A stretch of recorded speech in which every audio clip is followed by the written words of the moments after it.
Look at the sky. Ain't it beautiful? Not particularly. Say, you the proprietor of that there firearm? It's Chekhov's. Whose? It's mine, buddy. The gun's mine. How'd you get to be so stupid? I know, I'm sorry. So, what you expect me to shoot with it? Don't know. You, perhaps. Good one, friend. I'll leave you yourself. You gotta work soon. We got time. Okay. A question for you. Don't take no offense to this. Do you ever, like, I don't know, like, get scared working for dead folks all day? I mean, they are dead. It's awful observant of you. Doesn't seem like too much fun, is all. It ain't. Digging up holes for dead people. Probably rather be doing something different. Is there a point to this conversation? No one in mind. I was just Then drop it. Honestly, buddy. I don't know why waste my time on you. So, guess who I'm seeing tonight? Who? That girl, Kimberly. Why? 'Cause. 'Cause why? 'Cause. She's supposed to be easy. What? You're consistent, buddy. I'll give you that much. Oh, come on. What can be wrong when you see a girl like Kim? A little queer, ain't it? What is? See, an easy girl, making relations. A little fruity, buddy. How do you mean relations? Like, intercourse? Yeah. The heterosexual variety? Yeah. Is queer? Yep. How do you figure that? What's the point of the whole thing? Pleasure. Just a few moments of good feeling. That's simple. But look what folks is willing to do for it. You got men chasing women around, fully devoting themselves, giving themselves up, surrendering themselves for just a few moments of good feeling. If he was a real man, buddy, he wouldn't need them good feelings. He'd be man enough to be content without them. Real men don't need them. They're strong enough not to succumb. Everybody who chases sex is queer. That means you is too. I suppose that's true. It is. I suppose I should call it off. Suppose you should. I suppose I will. Hey, where are you going? Sun's going down. Time to work. Oh, right. See you later.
I ain't having this conversation again. Ugh, hands down, creepiest things that we actually once used to be alive. I ain't talking about this. Well, you know, we were walking around, making lunch, watching TV, and then, well, we're here. Said I'm not talking about this. No, seriously. None of that stuff even bothers you? Nope. So you don't care that I once actually existed? Well, I guess the only way that's possible is if you don't believe it. You see, everyone goes around thinking that they're the only real person on Earth, and that their existence is the most vivid one, the most real, the most universally necessary. Oh, well, maybe the reason you don't seem to care is because we hardly even know each other. We're practically strangers. Okay, to start, I was a pre-K teacher in New York where I grew up. What else? Oh, I had a dog. His name was Argus, a little less than 1, 25% retriever, 75. I especially don't care about that shit. Oh, you're so stubborn. Maybe you should actually try listening for once in your life. So what do you want him to do? Fall in love with every damn person he meets?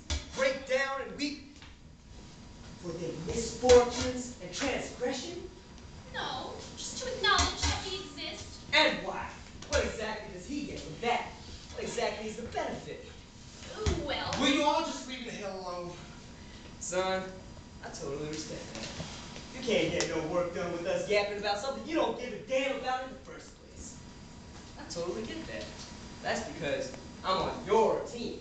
I've got nothing but your best interests at heart. But I'll tell you what, I bet you anything she don't. I bet you she gonna try and change you. And worst of all, she gonna be talking at you all night long. So, that's it? You really don't care? Not in the least. Oh, wait. Hold on.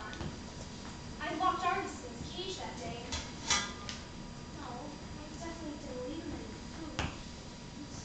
They hadn't found my body for weeks. I sure didn't know I had a dog, so... Then your dead dog is as useless as you and every other damn person in here. You're also goddamn weak. How is that? You all dead, ain't you? Clint, you and I both know that I'm not real. I'm not some ghost haunting the graveyard. We're all your projections. If you want to stop seeing me, then stop seeing me. But maybe it's getting a little lonely being the only man on Earth.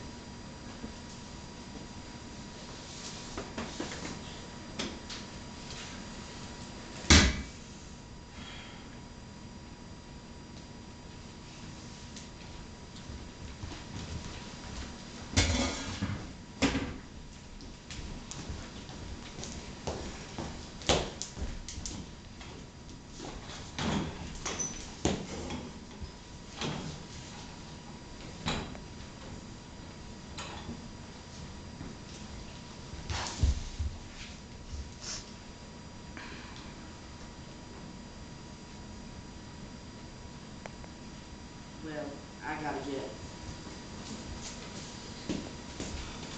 Wait. What? How's about you? You tell me about your date. Nah, you don't want to hear that stuff. Nah, just tell me anyway. Well, okay. But now I don't want to tell you. No, why not? Because it was just stupid. The whole thing was just dumb and stupid. Tell me anyway.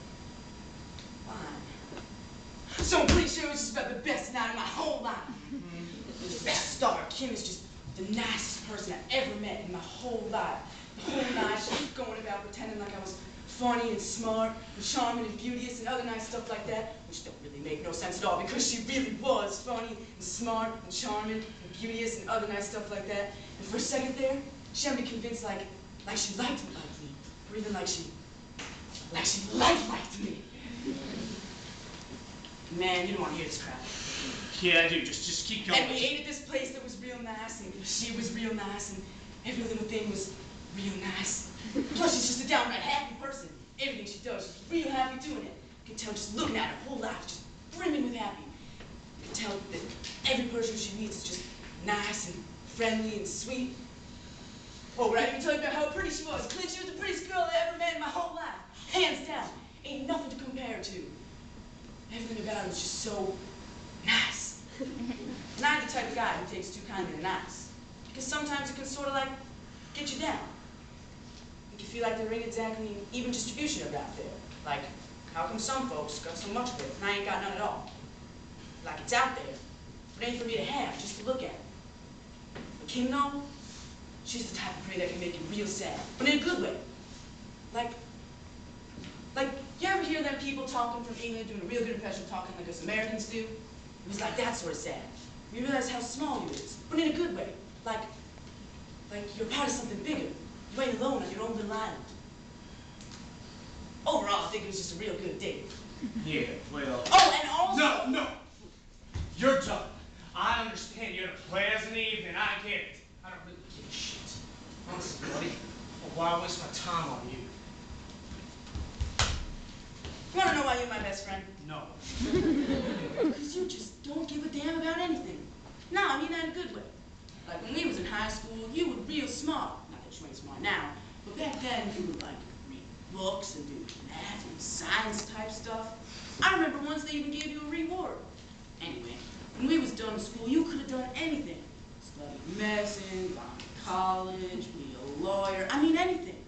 But you're the humble blue-collar type fella, ain't you? You decided to stay here and do real man's work. Yeah, I suppose that's true. See what I mean? You just don't give a shit about anything. You're still smart. If you wanted to, you could go around talking to people all fancy, showing them how much better than them you is. But you don't, because you just don't have care. In fact, you don't even care I'm saying all this neither. And you know what I just realized? You don't even care about that neither. You don't give a shit about whether or not I'm above caring about whether or not I care. Anyway, that's why you're my best friend. Damn it, buddy. Quit it with that best friend crap. Honestly, why waste my time on me?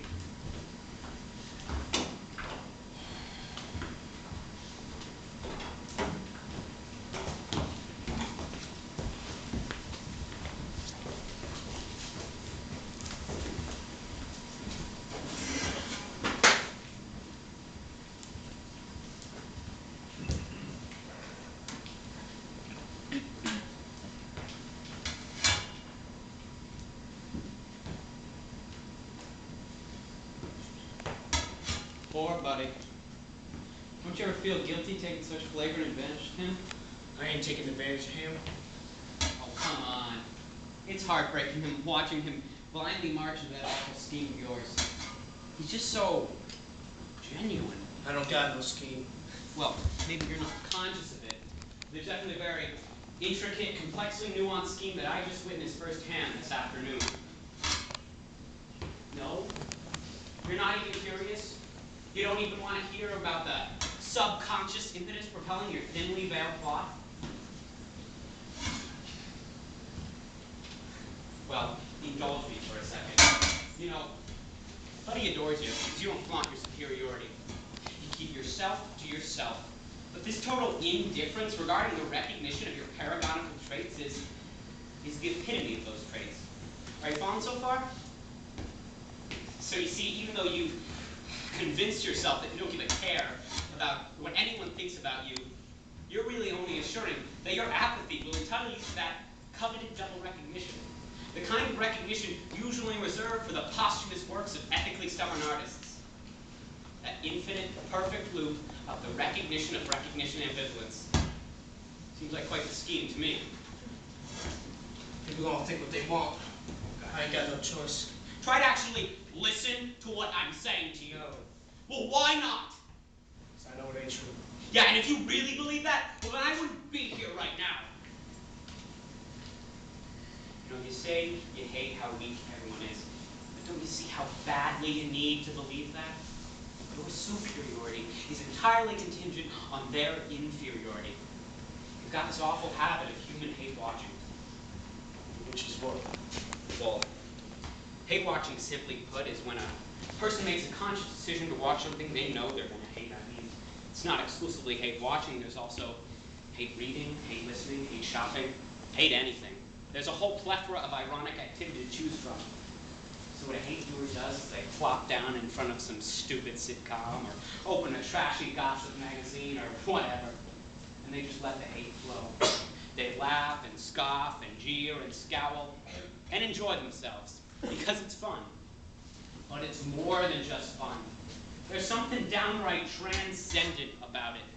As you clinically disassemble the trash you've placed before yourself, as you stomp it down further and further, push it lower and lower below you, you get the illusion that you are in fact floating up, ascending higher, and waves of undeserved superiority wash over you as you've convinced yourself that you are drifting above the trash you've scrutinized and deconstructed. You get to exist in this cozy state of not that, not it. You get to feel intelligent because that show you just hate watched is vapid and cliche-ridden. You get to feel iron-willed and stoic because you know your friend just succumbed to the charms of an easy lay. And eventually, a hate watcher can't do anything with sincerity. Their aggressive scrutiny is an automatic response. They can't help but to look for teeny holes of error in everything, which they then proceed to claw open, ripping at them until one insignificant flaw invalidates all possible meaning or value. A speaker's mispronunciation renders his point useless. A bobbing boom mic renders a film morally irrelevant. This, my friend, is the basic principle of hate watching, and you have been abusing it to achieve the illusion of manhood by surrounding yourself with things you perceive as weak in order to perceive yourself as strong. Is that really what I believe? You know, your brand of omni-cynicism doesn't actually require any form of change or self-improvement. And isn't that what being a man is all about, Clint?